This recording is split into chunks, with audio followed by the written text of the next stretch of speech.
Bertempat di Pendopo, Kabupaten Nganjuk, digelar Musyawarah Rencana Pembangunan atau Musrenbang Kabupaten Nganjuk tahun 2022 dalam rangka penyusunan rencana kerja pemerintah daerah tahun 2023. Dalam Musrenbang tersebut, Pemkab Nganjuk memiliki 14 program unggulan yang dituangkan dalam rencana pembangunan jangka menengah daerah Kabupaten Nganjuk.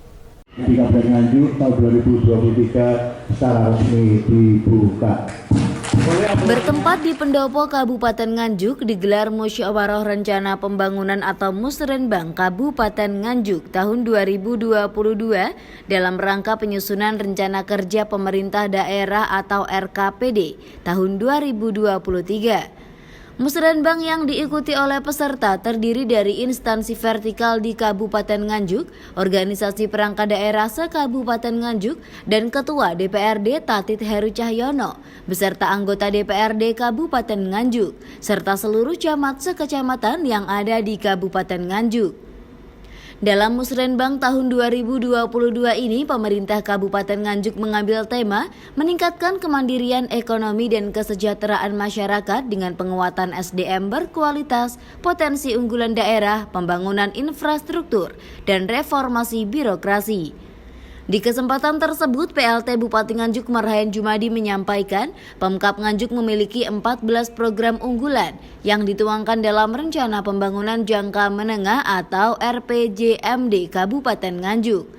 14 program unggulan tersebut yaitu peningkatan infrastruktur jalan, peningkatan profesional dan birokrasi inovatif bersih tanpa korupsi, pengentasan kemiskinan dan pengangguran, peningkatan akses kualitas pendidikan, penguatan pendidikan diniah, peningkatan layanan kesehatan dan menjadikan Kabupaten Nganjuk sebagai destinasi wisata.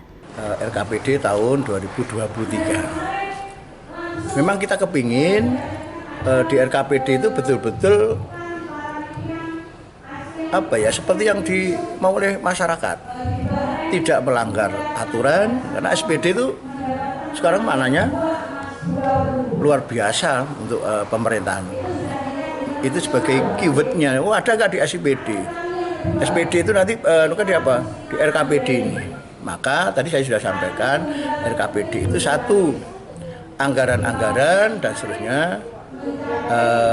Jangan sampai juga tadi nggak mau ngitung tapi copy paste, nggak boleh. Sekarang kita teliti, kita diskusi sama Dewan, tidak boleh lagi copy paste.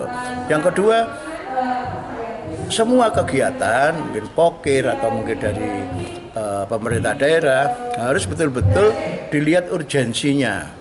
Sementara itu, menurut Ketua DPRD Kabupaten Nganjuk Tatit Heru Cahyono, kegiatan Musrenbang yang biasa dilakukan ini diharapkan tidak hanya menjadi rutinitas dan formalitas semata. Tatit menambahkan usulan yang tercatat pada SIPD, Sistem Informasi Pembangunan Daerah, melalui reses komunikasi dua arah antara legislatif dengan konstituen melalui kunjungan kerja secara berkala, yakni sebanyak 1.250 usulan. Ya, tadi kan sesuai dengan apa yang disampaikan Pak Bupati, sinkron dengan misi visi beliau, terutama infrastruktur. 14 program dari misi-misi. Yang utama tadi kan sudah disampaikan terkait dengan infrastruktur. Diharapkan tahun tahun depan ini sudah selesai terkait dengan infrastruktur apa yang disampaikan oleh Pak PLT Bupati tadi. Permasalahan-permasalahan yang tahun ini belum tercapai, khususnya banjir, untuk tahun depan seperti apa? Secara Detail teknis nanti akan dibahas di komisi-komisi. Nah, setelah ini kan ada pembahasan di komisi-komisi secara detailnya. Tapi yang jelas infrastruktur ini yang utama. Berapa persen Ketua infrastruktur ini diambilkan? Kalau ngomong persentase, karena memang ini prioritas, ya mestinya ya kisaran 50%. Karena memang prioritas tadi. Diharapkan dalam kegiatan tersebut tidak dijadikan rutinitas dan formalitas saja, namun 14 program unggulan yang dituangkan dalam Rencana Pembangunan Jangka Menengah Daerah Kabupaten Nganjuk dapat terlaksana dengan lancar. Dari Nganjuk, Jawa Timur, Sofyan Hanafi, Madu TV mewartakan.